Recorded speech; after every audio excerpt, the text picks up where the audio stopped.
안녕하십니까 닥터 바보 북토크. 오늘은 전번에 이어서 선지자 이승만 대통령 박원철 목사님의 책 파트 2. 와우, 제가 책 한 권으로 두 번 하는 건 처음인데 파트 2 두 번째입니다. 기도하겠습니다. 성령 하나님 오셔서 정말 이 책이 주고자 하는 메시지를 우리에게 받게 하시고, 정말 하나님 뜻으로, 하나님의 역사로 한국의 역사를 빚고 있는데 우리가 하나님 앞에 영광 돌리는 우리들 되도록 도와주시옵소서. 감사하며 예수님의 이름으로 기도합니다. 아멘. 자, 전번 주에는 광야 생활 40년 이렇게 이제 시작한다 이러고 끝냈는데요. 우리 박원철 목사님이 이제 쓴 걸 제가 이제 그냥 내가 보기엔 그냥 쭉 읽어드리는 게 훨씬 더 좋을 것 같아요. 예. 자, 모세나 다윗 왕처럼 이승만은 생각지도 못한 미국 유학길에 오르게 된다. 누군가에게 등을 떠밀듯 이렇게 쓸쓸하고 정처 없이 곡을 떠났다. 프린스턴 대학에서 박사학위를 받고 돌아온 6년을 빼고 다시 망명길에 오른 1912년부터 1945년까지 무려 33년의 긴 생활을 미국에서 보내게 된다. 와우. 이승만은 33년 동안 미국에 살면서 외교가, 독립운동가, 설교가, 무엇보다도 조선에서 온 선교사로 유감없는 실력을 발휘하여 미국 경제를 쥐고 흔들어 놓았으며, 미국 정계를 쥐고 흔들어 놓았으며, 동시에 한인 교회들과 함께 독립운동을 전개하며 용기와 격려를 심어 주었다. 와, 도합 44년을 미국에서 살았습니다. 네, 대단하지 않습니까? 이승만은 선교사로 살았다.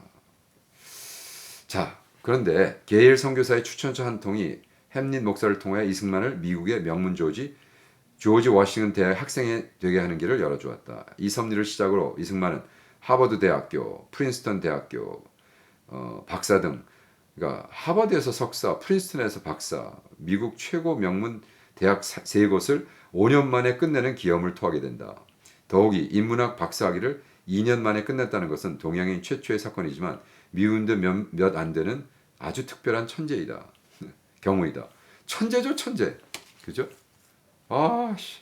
나는 박사학위 하는데 9년 걸렸는데. 주여. 그런데 여기서 내가 주목할 게 있습니다. 이승만은 프린스턴 신학교 파트타임 학생으로 등록을 하고 기독교 변증학의 형이상학 The Metaphysics of Christian Apologetic을 수강하고 바울 서신 연구를 찰스 에드먼트 교수에게 배우게 된다. 저는 여기서 보고 역시 그렇구나. 아유, 그럼 그렇지. 형이상학을 공부했으니까, 그죠? 네.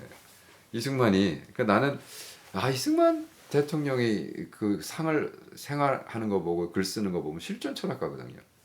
네, 철인이에요, 철인. 실전 철학가의 삶을 사는 거예요. 실전 철학자들은 theory로 얘기하지 않고 삶으로 얘기합니다. 왜? 보세요. 이승만은 일본의 언론 공작에 의한 한국의 그릇된 이미지를 바로잡으려고 애를 썼다. 외교를 통한 독립 말고는 다른 길이 없음을 확신했다. 자립적인 독립이 불가능하는 것은 이미 판단한 이승만은 강대국이며 기독교 바탕의 자유민주주의를 실현한 미국의 도움을 받아 외교를 통한 독립투쟁을 벌이고자 했다. 와우. 이건 무슨 얘기냐 하면요. 이승만은 확실하게 안 거예요. 한국 스스로 독립 못한다는 걸. 그래서 미국 힘을 빌렸다고 매국노입니까? 그렇게 얘기하는 게 바보죠. 제가 어느 날 한국에 가서 어떤 뭐 대학생들에게 유명한 목사라는 분 그 설교를 들었는데, 와, 여러분 영어 배울 필요 없어. 한국말이 훨씬 더 우세. 세계에 나가서 한국말로 하면 돼. 다 한국말 다 알아들어. 라는 말도 안 되는 소리를, 글쎄 좀 좀 바보죠. 지금 현실을 놓고 얘기해야 되잖아요. 한국 굉장히, 저 한국말 좋아해요. 한국말도 시를 쓰고 한국말도 책을 쓰잖아요. 그러나 영어 배울 필요 없어. 한국말로만 하면 돼. 라는 건 바보스러운 얘기란 말이에요. 그 이승만 시대 때 얼마나 더 웃겼겠어요. 그러니까 이승만이 바로 아는 거예요. 그래서 언론으로 개화, 독립사상을 전파해야겠다. 그래서 그렇게 협성회보, 매일신문, 제국신문 매일 퍼블리케이션. 예. 아주 프라그마틱하게, 예, 그죠? 그래서 교육 계몽을 해야겠다라고 그냥 한 거예요. 예. 자, 그래서 우리 또 박원철 목사 계속 쓰고 있습니다. 200 이승만의 업적. 그래서 좌익 진영에는 이승만을 독재자, 고집쟁이, 남의 말을 잘 안 듣는 사람들, 형편없는 수증을 동원하여 공격했고 지금도 그런 평가를 하곤 한다. 그런데 시대적 상황과 함께 이승만을 다시 생각해 볼 필요가 있다.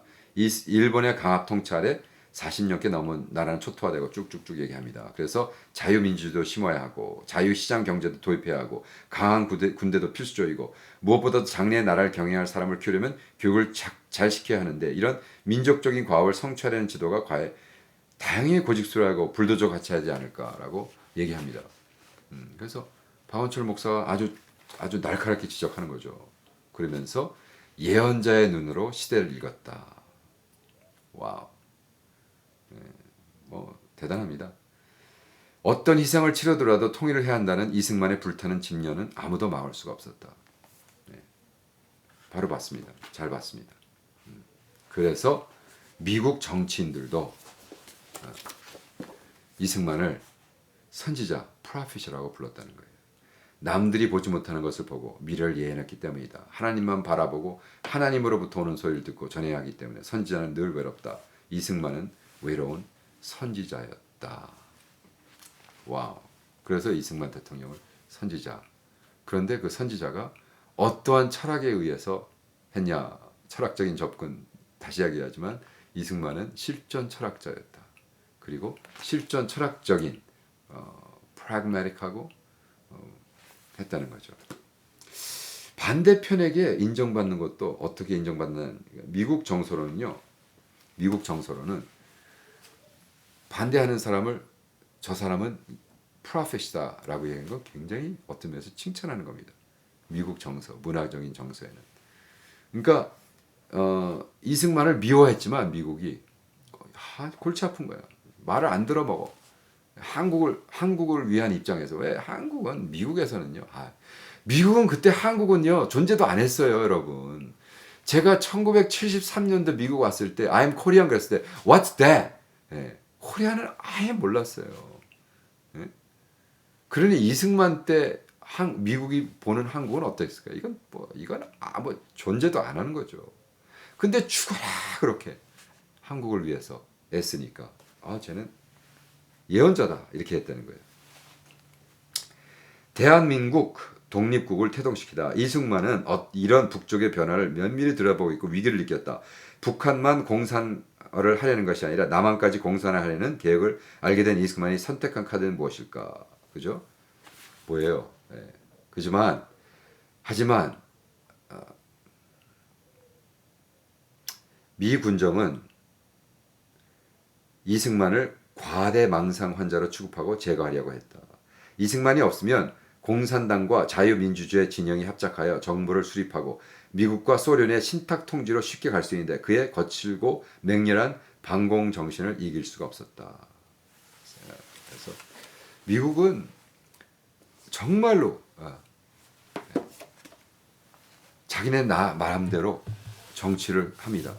제가 나중에 이제 또 발표하겠지만 The Room Where It Happened, 존 볼튼이 CIA가 어느 정도로 남의 나라 가서 정치를 마음대로 하고 독재자를 막 세우고 키우고 막말로 이승만은 미국 그 말을 안 들어먹은 거예요. 여러분 볼튼이 여기 써 있어요. 써 있습니다. CIA가 다른 나라 가가지고 독재자 키워서 어떻게 하는 거 그거를 아주 공공연하게 화이트하우스에서 했다고 쓰고 있습니다. 그러니 지금 2020년도에 볼튼이 그걸 그렇게 한다 그러니 그 옛날에 한국은 나라 같지도 않았을 때 얼마 정도로 압박을 했겠어요. 그죠? 이승만에게. 와. 진짜 열받는 거는요. 마이클 브림이라는 분이 이거 벌써 두 번째 나온 책인데 코리안 그리고 한국에서 6개월 사는 영국 사람인데 이승만을 그냥 아주 간단하게 딕테이터라 이렇게 소개합니다. We became 그리고 리 대통령을 그냥 딕테이터로 그냥 소개합니다 여기. 예. 코리안스라는 책에. 화나는 얘기죠. 예. 자, 더 박원철 목사가 쓰고 있습니다. 사실 한국은 미국이 버린 카드였다.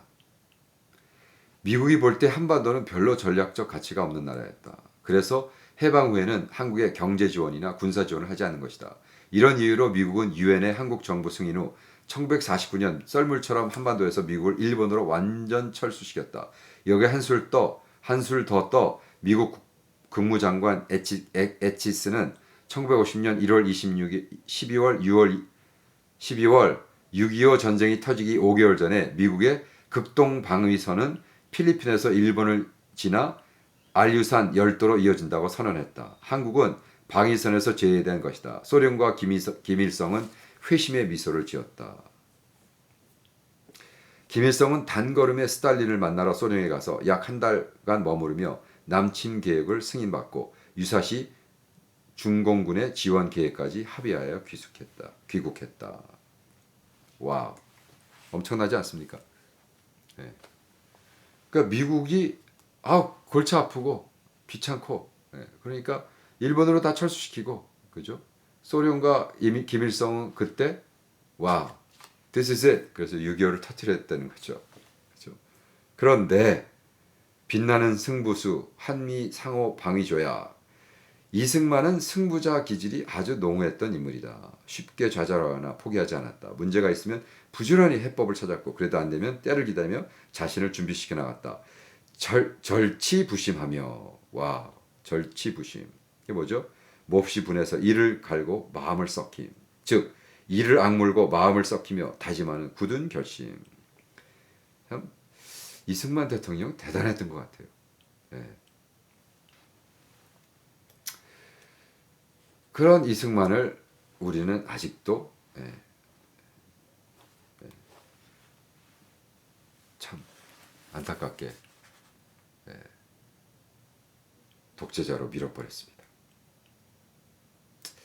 이승만이 전쟁 후 1954년 7월 아이젠하워 대통령의 초대로 미국길에 오른다. 당시 부통령이었던 리처드 닉슨이 나와 이승만을 영접했다. 그래가지고 뭐 영접한 모습이 보도됐죠. 그런데 당시 마이크 앞에 선 이승만은 15분간 가시돋친 즉흥 연설을 쏟아냈다. 오늘까지 한국의 통일을 막고 있는 것은 미국인들이 겁이 많았기 때문이라고 말한 뒤 전능하신 하나님의 은총으로 우리는 기어이 우리들의 계획을 달성하여 말 것입니다 라고 했다. 이승만은 자기를 초대해준 미국의 지도자들 앞에서 거침없는 도전을 했다. 공산주의와 적당히 타협해서 북진 통일도 이루지 못한 채 휴전이 된 것에 대한 일종의 공격이었다.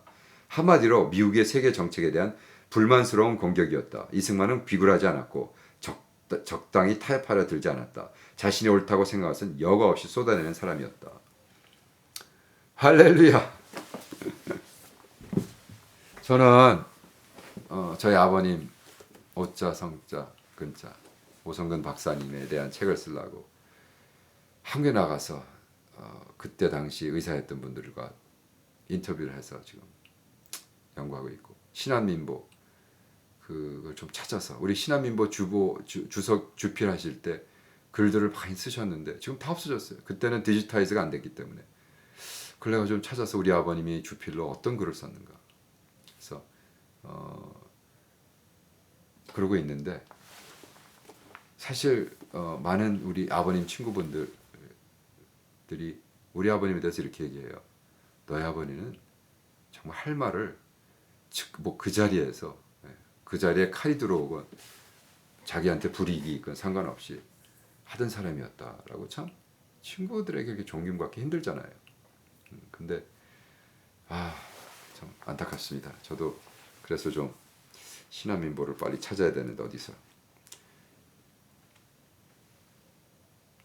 자, 또 우리 박원철 목사가 쓰고 있습니다.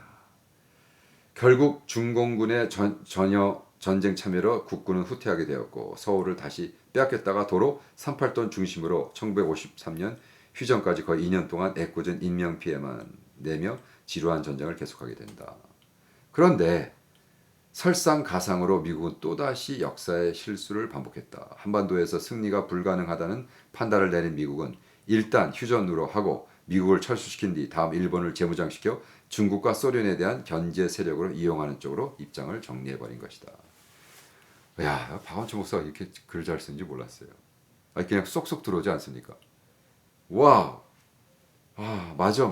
예, 제가 이 6.25 전쟁에 대해서 그 옥스퍼드에서 수십 년 동안 그 전쟁 후에 계속해서 연구하는 그 모임을 제가 참석했다가 놀랐습니다. 야, 한국 전쟁 끝난 지 몇 년인데 아직도 해. 한국 사람들 그럴 텐데 옥스퍼드에서 한국 전쟁을 계속 연구해서 발표하는 거, 그 모임에 참석했는데 갔는데요. 그 한 100여 명 모였는데 한국 사람이 하나도 없었어요.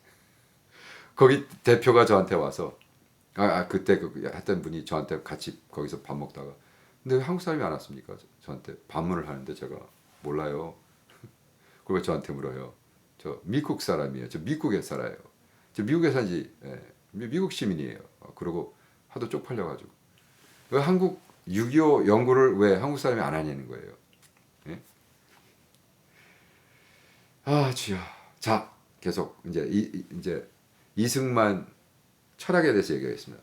이승만의 카리스마는 그의 인격 속에 배어 있다. 외적으로는 영화, 정치, 외교, 철학에 달통했고 내면적으로는 기독교 신앙의 희생적 인격이 자리를 잡고 있었다. 그 앞에 서면 누구나 겸손해졌다. 이승만은 초대 주한 대미 대사로 내정된 무초를 접견하는 자리에서 이런 충고를 한다. 이제는 미 군정이 끝났으니 하지 중장이나 딘 소장이 한 것처럼 해서는 안 돼요.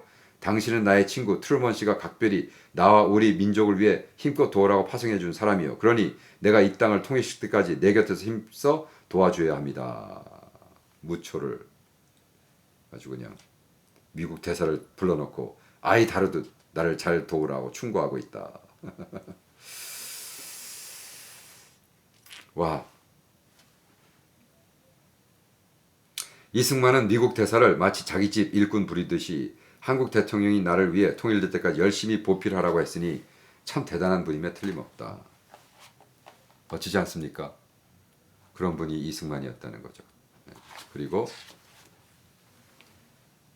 굉장히 중요한 얘기입니다. 이거는 우리 제가 느헤미야 책을 쓴 김진홍 목사님이 맨날 강의 때마다 하던 얘기입니다.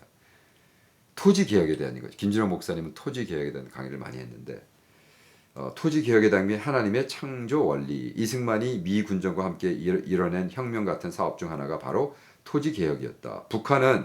북한의 김일성은 소련 군정이 1945년 10월부터 모스크바에서 소련 공산당 중앙의원회가 만든 토지개혁법을 받아서 북한식으로 토지개혁을 했다. 즉 무상몰수, 무상배분 원칙에 의해 시행된 개척 결과 북한 공업 시설의 90% 이상이 국유화되었다. 즉 북한은 김일성에게 사기를 당한 것이다. 그죠? 나라가 90%를 먹어버렸어요. 이게 지금 캄보디아 가장 큰 문제죠. 캄보디아는 지금 70%가 정부가 갖고 있고 그거를 중국에게 100년씩 팔아먹고 있죠. 큰일입니다. 이때 이승만은 유상몰수, 유상분배 원칙으로 북한은 무상몰수, 무상배분 한국은 유상몰수, 유상분배 원칙으로 한 개인이 9,000평 이상을 소유하지 못하고 이상은 정부가 사들여 경작하려는 사람들에게 분배하여 소유하게 하는 토지개혁법을 단행하였다. 다음은 1948년 12월 4일 행한 이승만의 라디오 연설문이다. 원래 하나님이 세상을 창조하실 때 양반과 쌍놈을 구별하거나 부자와 빈민을 인쳐서 낸 것이 아닙니다.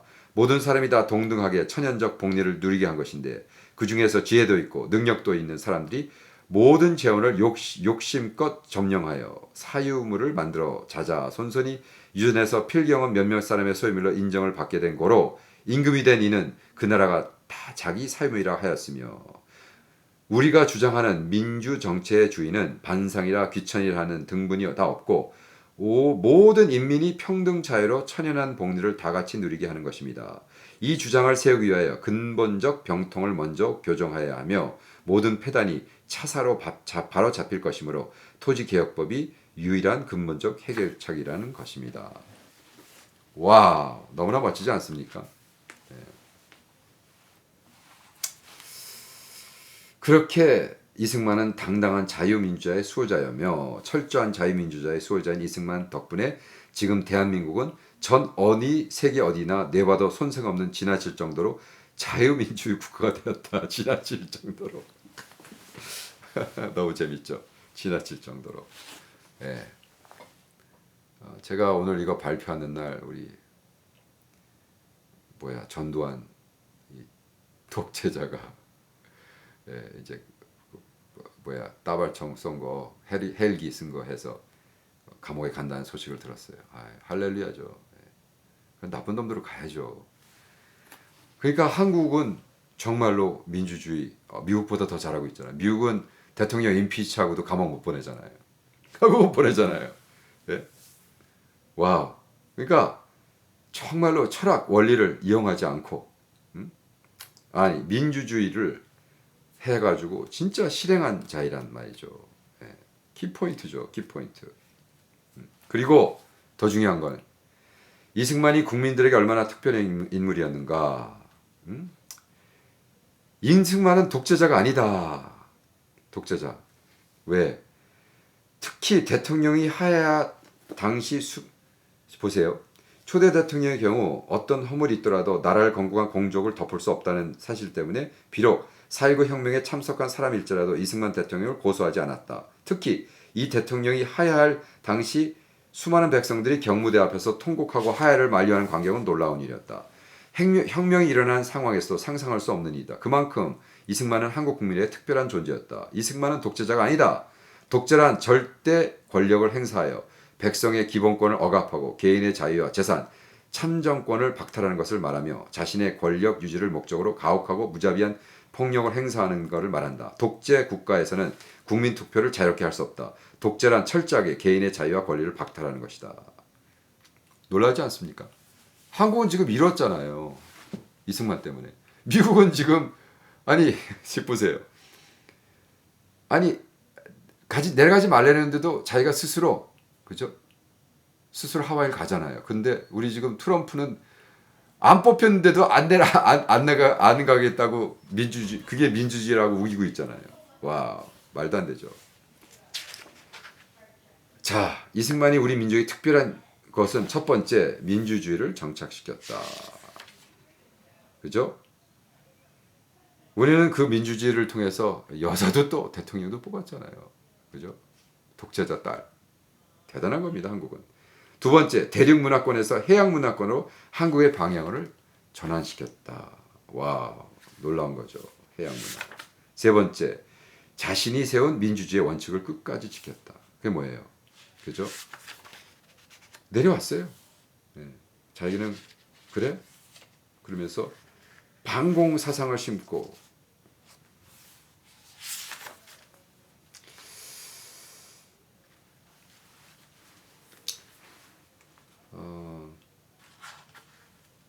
저는 이 책을 읽으면서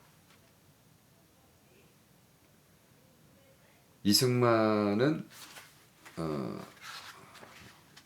네 번째 반공 사상을 심어준 대통령이다. 반공 사상. 그리고 다섯 번째, 무엇보다도 반공 사상은 교회에 최고의 혜택을 주었다. 그래서 저는 우리 박원철 목사는 그렇게 안 썼지만 저는 그것도 엄청난 업적 중에 하나다. 이승만의 반공 정신은 한국 교회가 자연스럽게 무한대로 성장할 수 있는 토양을 제공해 주었다. 경제의 성장과 교회를 같이 하며 해외로 선교사들을 보내기 시작하여 받는 나라에서 주는 나라로 무려 2만 명이 넘은 선교사들이 전 세계에 활약하게 됐다. 왜? 처음부터 그는 선교적 미셔널 라이프를 살았기 때문에. 그리고 반공 사상.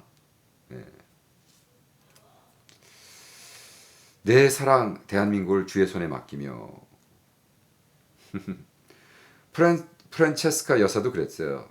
친구들에게 지금도 그 친척들에게 지금도 너의 아버지는 나라 걱정이 많으시다라며 웃었다.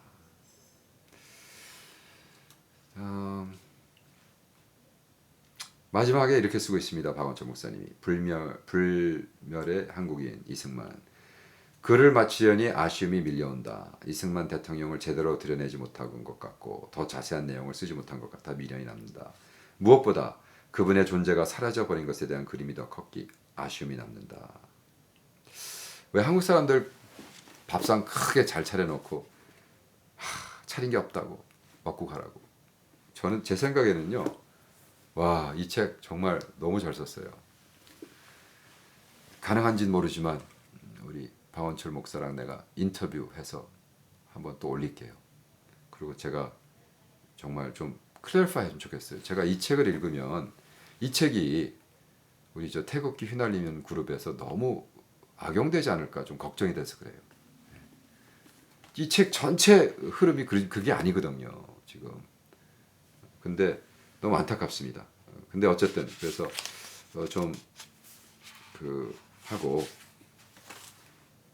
이승만 대통령의 묘비명을 읽고 제 나름대로의 생각을 정리하겠습니다. 이승만 대통령의 묘비명. 배달민족의 독립을 되찾아 우리를 나라 있는 백성 되게 하시고 결의의 자유와 평등을 지켜 안녕과 번영의 터전을 마련해 주신 거룩한 나라 사랑 불멸의 한국인. 우리의 대통령 우남 이승만 박사. 금수강산 흘러오는 한강의 물결. 남산을 바라보는 동작의 터에 1월 성신과 함께 이 나라 지키소서. 와, 좋습니다. 저는 이 책을 읽으면서 선지자 이승만 대통령, 뭐 제가 첫 번에도 얘기했지만 제가 보기엔 실존철인 이승만, 그래서 철학적인 입장으로 뭐 책을 쓸 것까지는 없는 것 같아요.